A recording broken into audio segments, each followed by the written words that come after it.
ரோமர் 2ஆம் அதிகாரம் 28, 29 வசனங்களை வாசிக்கும் போது அதில் 28வது வசனத்தில் பவுல் சொல்லும்போது சொல்கிறார், புறம்பான யூதனானவன் யூதன் அல்ல, புறம்பாக மாம்சத்தில் செய்யப்படும் விருத்த சேதனமும் விருத்த சேதனம் அல்ல என்று சொல்லி அந்த இடத்துல பவுல் ரோமர் சபைக்கு சொல்லும்போது சொல்கிறார். தொடர்ந்து அடுத்த வசனத்தில் சொல்லும்போது சொல்கிறார், உள்ளத்தின்படி யூதனானவனே யூதன் என்று சொல்லியிருக்கிறார்.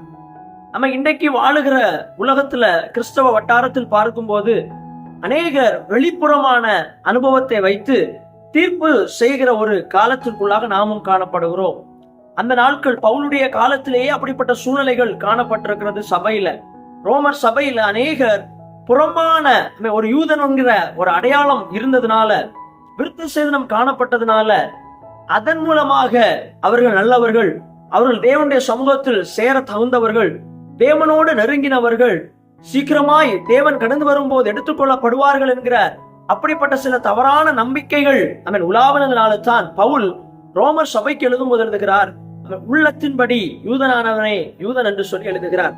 அதே போலத்தான் இன்றைக்கு கிறிஸ்தவ சபைகளிலையும் புறமான சில காரியங்கள், புறமான ஆவிக்குரிய வாழ்க்கை போன்ற அனுபவங்களை வைத்து புறமான ஊழியங்களுக்காக செய்கிற அனுபவங்கள், இன்னும் கர்த்தருக்காக வெளிப்புறமான கொடுக்கிற தோற்றங்களை வைத்து அநேகரை நியாய தீர்ப்பு செய்கிறார்கள்.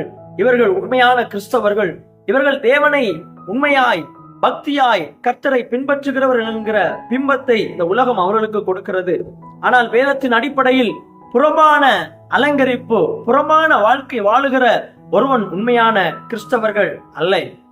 வேதத்துல இன்னும் நம்ம பார்க்கும் போது நாம் அநேக காரியங்களை பேசலாம். நாம் பொறுமையை பத்தி பேசலாம், நாம் கோபப்படக்கூடாது என்று சொல்லி பேசலாம், அல்லது இன்னும் அநேக காரியங்களை வேத அடிப்படையில் நாம் கற்றுக் கொடுக்கலாம். ஆனால் கற்றுக் கொடுத்து விட்டு நாம் அவைகளை செய்யவில்லை என்றால், அவைகளை நாம் கை கொள்ளவில்லை என்றால் நாம் உண்மையான கிறிஸ்தவர்களாக மாற முடியாது. அது போதகர் ஆனாலும் சரிதான், விசுவாசிகள் ஆனாலும் சரிதான், அந்த கற்றுக் கொடுக்கிற காரியங்கள்ல உண்மையாய் நிலை நிற்கிறவர்களாக காணப்பட வேண்டும்.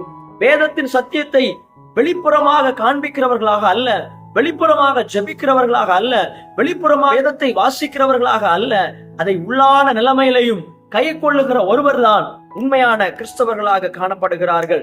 எத்தனை வருடம் நாம் கிறிஸ்தவர்களாக காணப்படுகிறோம், எத்தனை வருடம் நாம் ஆலயத்திற்கு சென்றிருக்கிறோம் என்கிறது முக்கியம் அல்ல.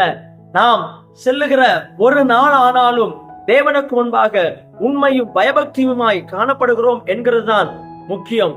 ஒவ்வொரு தேவனுடைய பிள்ளையுடைய எதிர்பார்ப்பும் என்னவாக இருக்க வேண்டும் என்றால், கர்த்தர் என்னை புகழ வேண்டும், ஆண்டவர் என்னை அங்கீகரிக்க வேண்டும், அதற்கேற்ற நிலைமையில என்னுடைய ஆலயமாகிய இருதயம் எப்பொழுதும் கர்த்தருக்கு ஆயத்தமாய் காணப்பட வேண்டும் என்கிற நம்பிக்கை நமக்கு காணப்பட வேண்டும். ஆகையால் வெளிப்புறமான கிறிஸ்தவ வாழ்க்கைகளை விட்டுவிட்டு நாம் உள்ளான ஆவிக்குரிய கிறிஸ்தவர்களாக வாழ வேண்டும் என்கிறது பவுல் இந்த பகுதியில திரும்பவும் நமக்கு ஒருமுறை எச்சரிக்கிறார்.